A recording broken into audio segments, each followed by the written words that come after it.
warahmatullahi wabarakatuh. Kembali lagi bersama aku, Dewi Nurdaitrisam.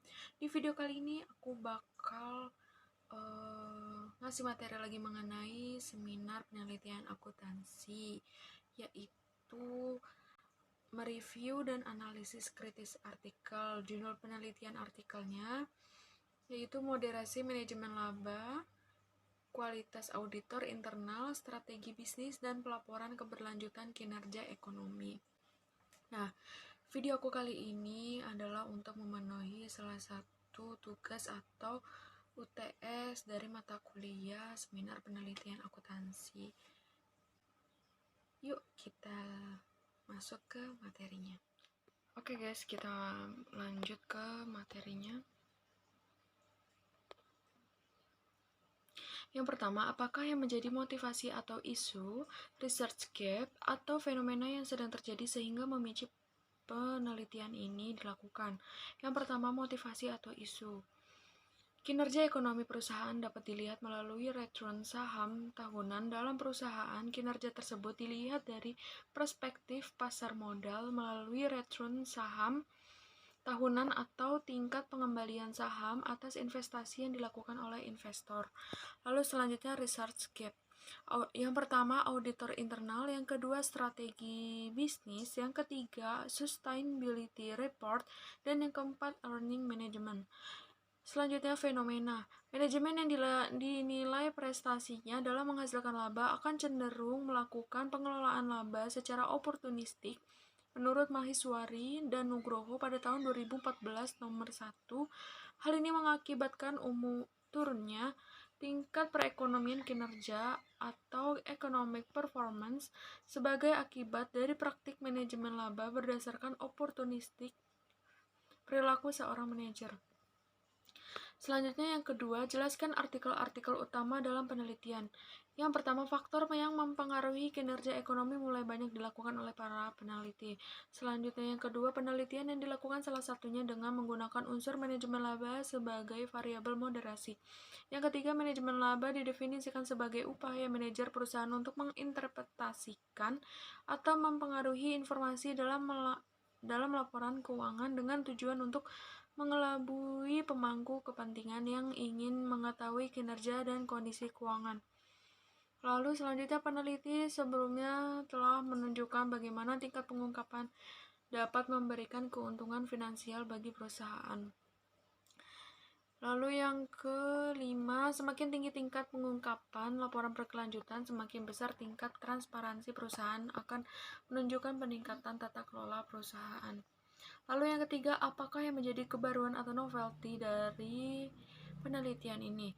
Hubungan teori akuntansi positif dengan kinerja ekonomi terletak pada sikap manajemen yang berupaya menggunakan kapabilitas pengetahuan akuntansi, kebijakan akuntansi untuk menyongsong kinerja ekonomi yang akan terjadi di masa yang akan datang berdasarkan 3 hipotesis dalam teori akuntansi positif. Yang keempat, apa research question atau perumusan masalah dari penelitian ini? Yang pertama, apakah pengaruh kualitas auditor internal terhadap kinerja ekonomi? Yang kedua, apakah pengaruh strategi bisnis terhadap kinerja ekonomi strategi? Yang ketiga, apakah pengaruh pelaporan keberlanjutan terhadap kinerja ekonomi? Yang keempat, apakah pengaruh manajemen laba terhadap kinerja ekonomi?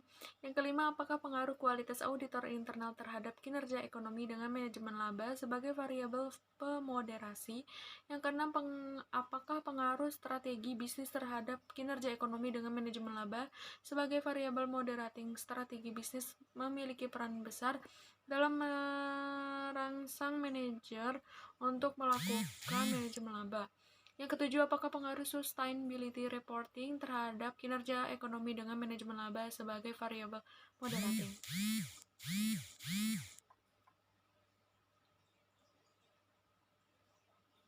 Yang kelima, apakah tujuan penelitian ini?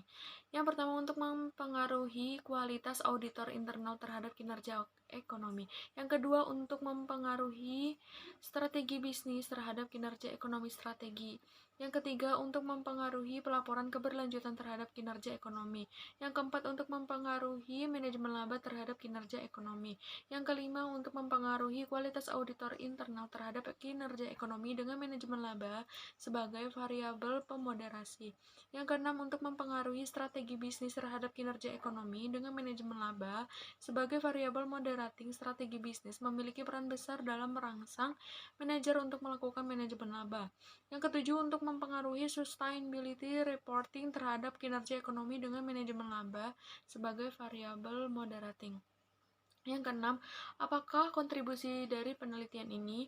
Yaitu dalam studi kasus ini fokusnya adalah menjelaskan pengaruh kualitas auditor internal, strategi bisnis, dan sustainability reporting terhadap kinerja ekonomi yang dimoderatori oleh manajemen laba secara parsial pada indeks Kompas 100 perusahaan. Yang ketujuh, apakah grand teori yang digunakan dalam penelitian ini? Yaitu stewardship theory. Yang kedelapan, jelaskan keterkaitan grand teori yang digunakan dengan penelitian yang sedang dilakukan, yaitu teori akuntansi positif. Teori dapat dikaitkan dengan perilaku manajer atau pembuat laporan keuangan. Lalu yang kesembilan, ada kerangka konseptualnya di sini. Selanjutnya nomor 10, apakah hipotesis penelitiannya? Yang pertama, the quality of internal auditors has a positive impact on economic performance. Yang kedua, business strategy has a positive impact on economic performance. Yang ketiga, sustainability reporting has a positive impact on economic performance. Yang keempat, earning management has a negative effect on economic performance.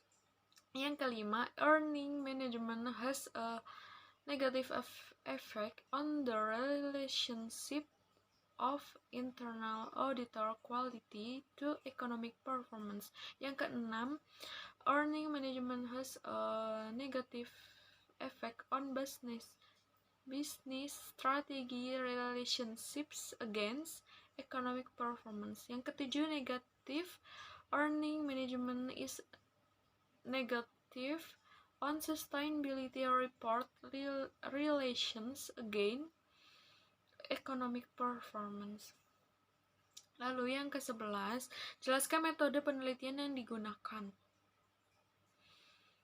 Yang A, research design. The method used in this research is descriptive method using a quantitative approach.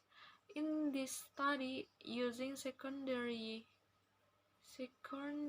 data in the form of financial reports, annual reports, and sustainability reports. Yang B, unit of analysis.